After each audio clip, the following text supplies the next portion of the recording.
So good morning. Good morning. You want to hear something funny? Yes.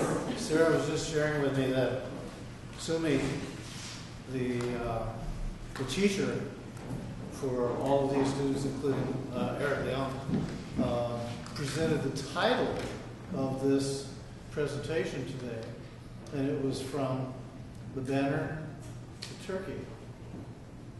Sarah went online and looked and looked and looked and looked. Couldn't find it. And it was only until we heard it that they went from the Star Spangled Banner to Turkey in the Straw.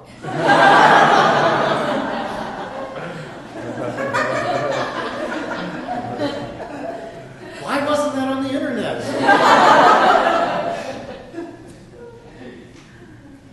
So, are you ready? Yes. Good, good, good, good.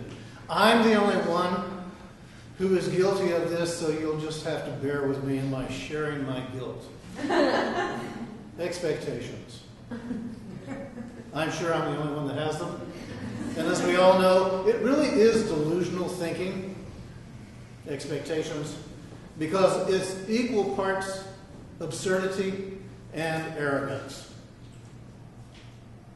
For us to come to that place of saying, I expect you deliver. That's the way it works, right? Not really. Okay, so that takes care of expectations. You fill in the spaces, okay? You fill in the spaces. But you see, it is because of the way we think that we have expectations. And the same is true with spiritual teachers. Aren't they wonderful? Don't you go to an ashram to experience the wisdom and the profound application of their teachings? I was in a moving ashram today as I drove from the ranch to here because a lot of spiritual teachers were out there for me. And it was, to me, to be in a position to pick up on their teachings that would then help me. And then I say to you, that's just a variety of spiritual teachers. Who are your spiritual teachers? Aren't they the people that drive you nuts every day? Yeah. You find them at your workplace, right? And then you should come home and have peace and quiet. And some of your greatest spiritual teachers are there to greet you at the door. Okay.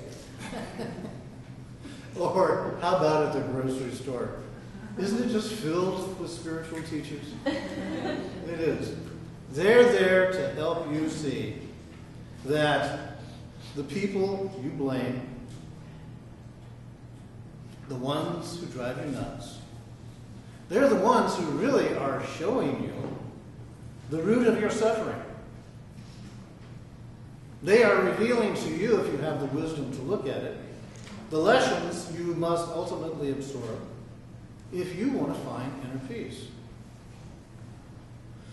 I had a very wonderful experience last night in preparation for this.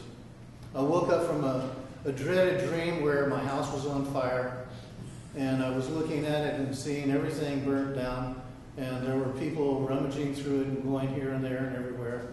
And I thought, oh, okay, well, that's because of what I've just been witnessing and experiencing over the last couple of weeks, so far as the Northern California fires that really ravaged so much and affected so many. And in a way, I consider it not a blessing because of what was saved and preserved, but a blessing because it caused me to shift in my inner awareness, my inner perceptions. So what I'm trying to get at is when we live a normal life and we have everything going our way, we have relatively good health, we have a place to live, we have something to drive, we have work, we have a car, we have all the la that we just take for granted. We get into a real, generally speaking, deadhead mindset. We take things for granted. And it isn't until things come along that perhaps stir us, confuse us, cause us concern, that we then consider, what's been my attending awareness? I consider myself a spiritual being. How spiritual am I being? Am I really taking others into account? Am I putting others first or at least equal to me? Or am I seeing them in what they do as an effect upon me that I either judge favorable or unfavorable? Now, one of the opportunities that challenge affords us is it affords us the opportunity to drop our expectations and to actually become real. And in our becoming real, we have a greater sensitivity for what's going on with others. And in that, we find that we can actually unite with something that's at a deeper level in us that might be translated into, I love you, I love me, and together we are connected. And if we make this choice, then it can have that profound effect upon our sense of self and our connectedness. And this is exactly what happened last night after the dream. I started reviewing all the little petty things that I go through and how I take exception to this, and I miss seeing you as a spiritual teacher that you are. In reality, you're just going through your life and doing the best that you can. If I take it personally and say that you're doing something personally to affect me, then I'm just missing the connectedness that exists at the deeper level, to which many times, I must confess, I am unconscious to.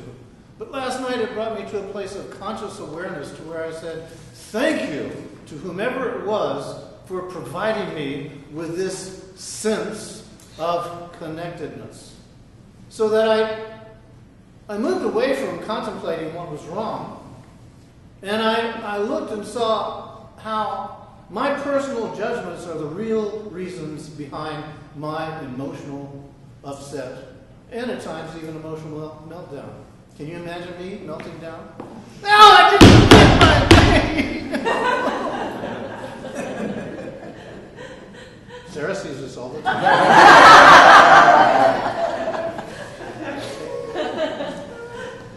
Or to pass it on and say, how many times do you get angry?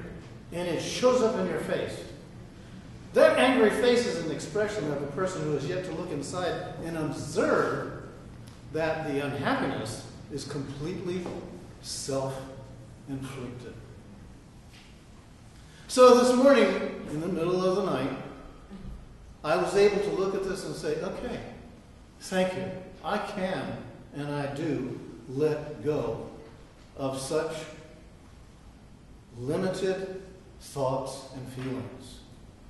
And I began to open up to and feel the attending gratitude and appreciation for you being the pain in the ass that you are.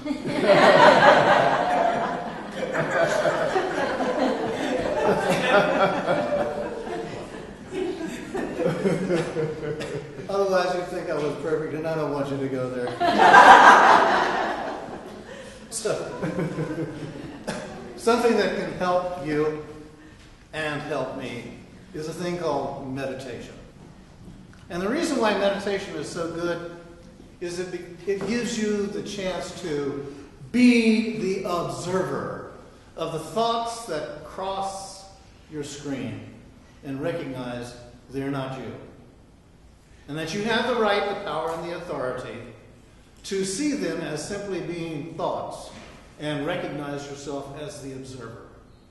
If you can make that distinction, then you can put yourself in a position of opening up and being more of a conscious choice maker of how you will live your life instead of simply reacting to it. You'll be able to look and see that expectations are flim-flam. You'll be able to look and appreciate the spiritual teachers that are all about you in your life and you'll be able to value your life with a much greater sense of ease and purpose, so that you can go to the place of letting it go. You can go to the place of letting it be. And in that space that you create, you can recognize with a depth and certainty that all is well and working together for good. Thank you.